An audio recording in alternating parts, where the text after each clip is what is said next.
In 730 BC, the most powerful empire on earth fell to an army no one saw coming. Not because they were outnumbered, not because their gods had abandoned them, but because the conquerors were black, and history tried to erase them for it. For centuries, Egyptologists had a problem. In the records of the 25th dynasty, something didn't add up. The pharaohs of this era, rulers who saved Egypt from collapse and restored its temples, didn't look like the pharaohs before them. Their statues showed fuller lips, broader noses, darker skin. Their names, Piye, Shabaka, Taharqa, weren't Egyptian, and their capital wasn't in Memphis or Thebes. It was 500 miles south, deep in what is now Sudan, in a kingdom that shouldn't have been powerful enough to conquer anyone. The Kingdom of Kush. Most people have never heard of it. And that's not an accident. For over 2,000 years, these black pharaohs were systematically written out of history. Early Egyptologists called them invaders, barbarians, a footnote. Even today, if you walk through most museums, you'll find rooms dedicated to Ramesses, Tutankhamun, Cleopatra. But the Kushite kings who ruled longer than some of them? A single display case. Maybe. Here's what makes it worse. The Kushites didn't just conquer Egypt. They saved it. They rebuilt what had been destroyed. They restored the old religion, the old temples, the old pride. And then, when their story should have been immortalized alongside the great dynasties, it was buried, literally. Their pyramids still stand, more numerous than Egypt's, but in a desert most tourists will never visit. So how did a kingdom from the edge of the known world become powerful enough to take on the greatest civilization in history? And why has their story been so deliberately ignored? Kush wasn't some backwater. It was rich. Staggeringly rich. Gold, ivory, ebony, incense. All of it flowed through Kushite lands. The Egyptians knew this. For over 1,000 years, they had tried to control Kush, setting up forts, installing governors, extracting tribute. During the New Kingdom, Kush was Egypt's colony. But empires don't last forever. By 1070 BC, Egypt was fracturing. The New Kingdom collapsed. The country split into rival factions. Priests fought generals. Warlords carved up the delta. And in the chaos, no one noticed that Kush was watching, learning, waiting. The Kushites didn't just absorb Egyptian culture during their subjugation. They perfected it. They adopted the gods, Amun above all. They built temples that rivaled anything in Thebes. They studied Egyptian military tactics, administration, hieroglyphs. And when Egypt fell apart, the Kushites didn't see weakness. They saw destiny. By 760 BC, a Kushite king named Kashta began pushing north, not with brute force, but with legitimacy. He claimed to be the true heir of the pharaohs, the defender of Ma'at, the restorer of order. His successor, Piye, took it further. In 730 BC, Piye marched into Egypt not as a conqueror, but as a liberator. He called the Egyptian rulers corrupt, accused them of abandoning the gods, of letting the temples fall into ruin. And he was right. Piye's campaign is recorded on a massive granite stela found in his capital, Napata.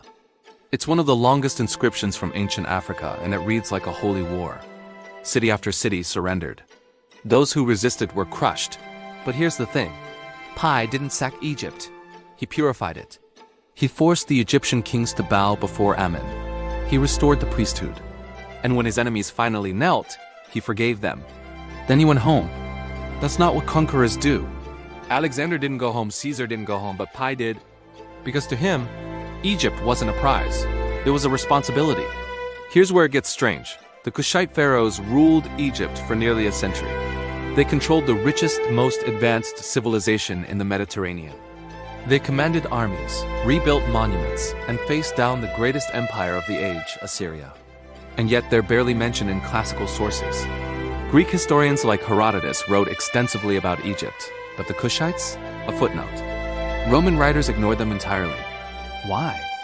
Some historians argue it was racism, that the idea of black African kings ruling Egypt didn't fit the narrative that Greece and Rome wanted to tell about civilization flowing from the Mediterranean. Others say it was simpler. The Kushites didn't leave behind the kind of propaganda the Egyptians did. Their inscriptions were religious, not boastful. They didn't glorify conquest. They glorified piety. But there's another anomaly. The Kushites built more pyramids than the Egyptians. Over 200 of them clustered in the cities of Napata, Meroe, and Nuri. They're smaller, steeper, more tightly packed, and almost no one knows they exist. Even stranger? The Kushites developed their own script, Meroitic, that we still can't fully read. We know it's not Egyptian. We know it's alphabetic, not hieroglyphic, but the language beneath it? Lost. There are thousands of inscriptions sitting in museums right now that no scholar can translate. Imagine if we couldn't read Latin. That's where we are with Kush. And then there's Taharqa, the most famous Kushite pharaoh. He's mentioned in the Bible. In the Book of Kings, he's called Taharqa, king of Kush, and he's described as a threat to Assyria. The Assyrians themselves recorded battles against him, calling him a formidable enemy. But in Egypt, his statues were defaced. His name was chiseled off monuments. Someone wanted him forgotten. In 656 BC, the Kushite dynasty ended. Not with a battle, but with a retreat. The Assyrians, armed with iron weapons and unmatched brutality, invaded Egypt. They sacked Thebes, the holy city, and burned it to the ground. The Kushite pharaoh at the time, Tentamani, fled south. Egypt fell into the hands of a new dynasty, one that would align with the Assyrians, then the Persians, then the Greeks. Kush survived, but it was never the same. The kingdom didn't collapse immediately. It endured for another 1,000 years, outlasting the Pharaohs, outlasting Alexander, outlasting Rome. The capital moved south to Meroe, deeper into Africa, farther from Egypt's shadow. Trade routes shifted. Iron smelting became the kingdom's strength. For a time, Meroe was one of the great industrial centers of the ancient world, producing iron on a scale that rivaled anywhere else on the continent. But something changed. By 300 AD, the kingdom was fading. Cities were abandoned. Temples crumbled. And then, around 350 AD, Kush disappeared. No grand invasion. No apocalypse. Just silence. What happened? There are theories. Climate change, shifting trade routes, the rise of the Aksumite Empire to the east. Some say Christianity and Islam isolated Kush from its old trading partners. Others point to overfarming, deforestation, the collapse of the iron trade. But no one knows for sure. The Kushites left no record of their end. The archaeology is incomplete. The answers are buried under centuries of sand. Today, most of Kush's cities are ruins. Napata, Meroe, Kerma. They sit in the Sudanese desert, far from tourists, far from attention. The pyramids are still there, sharper and stranger than Egypt's, but you won't see them on a postcard. The temples are still there, covered in inscriptions we can't read. And the story of the Black Pharaohs, the dynasty that saved Egypt before being erased, is still fighting for recognition. But here's what haunts me. What if the Kushites weren't the exception? What if African civilizations like this were everywhere, building, trading, thriving, and we just stopped looking? What if the reason we don't know their names isn't because they weren't powerful, but because someone decided they didn't matter? The Kingdom of Kush conquered the greatest empire of its time. It ruled for a century.